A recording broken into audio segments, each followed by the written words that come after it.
उत्तर प्रदेश की सियासत में जो पीडीए की राजनीति है वो चरम पर है। बात बीजेपी की करें या समाजवादी पार्टी की, दोनों के नेता एक दूसरे पर पीडीए की राजनीति को लेकर कई तरह की बयानबाजी कर रहे हैं, आरोप लगा रहे हैं, एक दूसरे के नेताओं को संदेश दे रहे हैं, ललकार रहे हैं। और बातचीत के लिए मेरे साथ समाजवादी पार्टी के जाने माने प्रवक्ता अनुराग भदौरिया जी हैं। अनुराग जी, स्वागत है आपका स्टूडियो में। धन्यवाद। अब देखिए, मैंने जिक्र तो कर दिया है पीडीए का।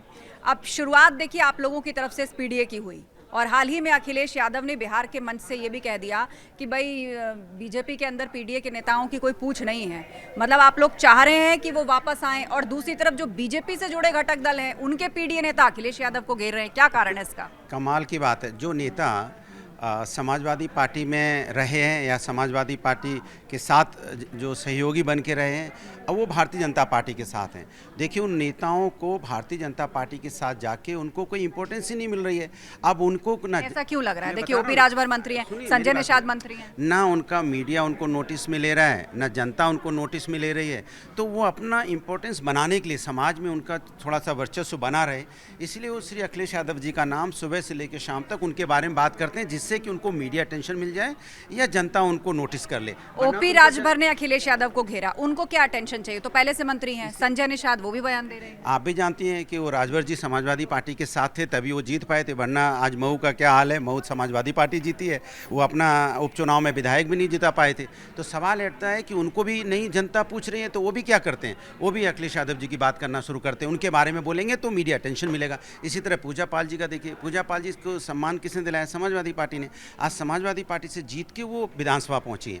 अब उनको भी नहीं, अगर जनता और मीडिया अटेंशन मिल रहा है तो वो श्री अखिलेश यादव जी के बारे में बात करेंगे, जिससे आप लोग उनका अटेंशन, उनका ड्रॉ हो, थोड़ा उनको इंपॉर्टेंस मिल जाए। इसी तरह जो हमारे विधायकगण कह रहे हैं कि इस वजह से अखिलेश यादव को निशाने पर लिया, मैं कह रहा हूँ जो विधायकगण छोड़ के गए हैं, जिन्होंने क्रॉस वोटिंग की है, उनका भी देखिए आज क्या हालत है। उनको कोई नहीं पूछता, तो वो भी श्री अखिलेश यादव जी के बारे में बोलेंगे। तो सवाल उठता है कि वो जननायक और जनता के नेता हैं, उन्हें पता है कि इनका नाम लेंगे तो हमें जनता भी थोड़ी मेरी बात सुन लेगी, मीडिया अटेंशन मिल जाएगा, इसलिए वो सुबह से लेकर शाम तक श्री अखिलेश यादव जी के बारे में बात करते रहते हैं।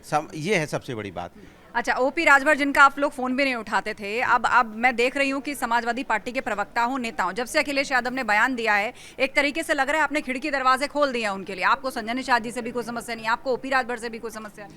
देखिए, राजभर जी को तो आप जानते ही है, वो तो मौसम वैज्ञानिक है, उन्हें पता है कि समाजवादी पार्टी की सरकार 2027 में आ रही है, और उनको भी सत्ता की चाय पीने की आदत भी है, और तो वो तुरंत सत्ता की चाय के साथ आ जाते हैं। अब उनको लगा है बीजेपी खत्म होने वाली है, बीजेपी की नाव डूबने वाली है, तो उनकी भाषा शैली बदलने लगती है, जैसे संजय निषाद जी की बदल गई।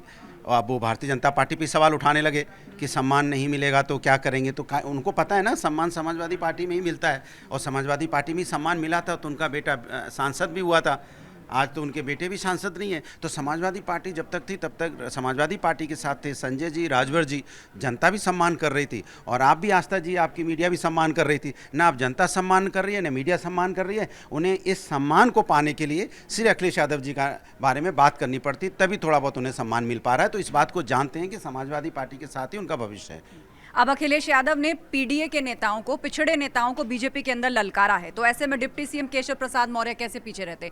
उन्होंने कह दिया कि अब तो वो सैफई यात्रा की तैयारी करें, ना सीटें हैं, ना संगठन है, ना मुद्दा है, और ना कोई जनाधार है। देखिए, ऐसा गांव जो देश के मानचित्र पे है, जिसका नाम लेते ही सब जान जाते हैं, सैफई का नाम लो तो पूरा हिंदुस्तान, 140 करोड़ की जनता जान जाती है कि गांव कौन सा है, कितना विकसित है, उस गांव की बात कर रहे हैं। आपसे पूछता हूं मैं कि आपका 10 बीजेपी के कार्यकर्ताओं से पूछ लेंगे कि केशव प्रसाद मौर्य जी के गांव का क्या नाम है, तो कोई नहीं जानता होगा। आप जानते हैं? नहीं, मैं कह रहा हूँ कोई नहीं जानता उनके गांव का नाम, क्योंकि अगर उन्होंने गांव में काम किया होता, क्षेत्र में काम किया होता, तो शायद वो एमएलए जीते होते। आज उन्होंने नहीं काम किया है तो जनता ने उन्हें हराया, इसलिए उनके गांव के बारे में कोई नहीं जानता। आज सैफई इतना बड़ा नाम हो चुका है, तो जो व्यक्ति अपने गांव की मिट्टी से प्यार करता है, अपने गांव की सुगंध जिसके मन में बसती है, उसके मन में देश की सुगंध भी बसती है। तो सैफई को अगर इतना आगे उन्होंने बढ़ाया है, इसीलिए सैफई का नाम बीजेपी के लोग बार बार लेते हैं, केशव प्रसाद मौर्य लेते हैं। इसके मतलब उनके मन में कहीं ना कहीं सैफई बसता है, क्योंकि उनका गांव उनके मन में नहीं बसता होगा, क्योंकि उनके गांव का नाम कोई जानता अच्छा, बिहार में आपकी पार्टी का क्या बसता है? अब इस पर भी बीजेपी ने निशाना साधा कि आप लोग बिहार चले गए चुनाव प्रचार के लिए, वहाँ क्या है? समाजवादी पार्टी का ना संगठन है ना कुछ है। पूरा देश हमारा है भाई, हम सब हिंदुस्तानी हैं। और जो सनातन को मानता होगा वो इस बात को अच्छी तरह जानता है कि हम वसुधैव कुटुंबकम की बात करने वाले हैं, तो अपना राष्ट्र है। अगर हम इसको बांट देंगे, बिहार है, यूपी है, ये महाराष्ट्र है, ये पश्चिम बंगाल है और यहाँ किसी कुछ नहीं, सबका सब कुछ है। हम सब भारतीय नागरिक हैं और हम लोग को सब पूरे देश में चाहने वाले हैं। और श्री अखिलेश यादव जी के बारे में तो ये बात कहना बिल्कुल गलत होगा। उनको तो पूरे हिंदुस्तान में चाहने वाले लोग हैं। उनके तो मास फॉलोइंग इतनी है कि उनको हर प्रदेश में लोग प्यार करते, सम्मान करते। वो जब बिहार पहुँचे तो आप भीड़ का हुजूम देखते, उनकी जो उनके आवाज़ पे जो उनकी जो हल्ला आप देखते, जो लोगों की अंदर में एनर्जी देखते, तो उनकी जो मास फॉलोइंग बहुत बड़ी है। और हम पूरे देश को अपना मानते हैं। बीजेपी अलग अलग हिसाब से मानती होगी, वो अपना ये यूपी है, ये गुजरात है, ये पश्चिम बंगाल पर, ये दिल्ली है, लेकिन हमारे लिए पूरा देश हमारा है।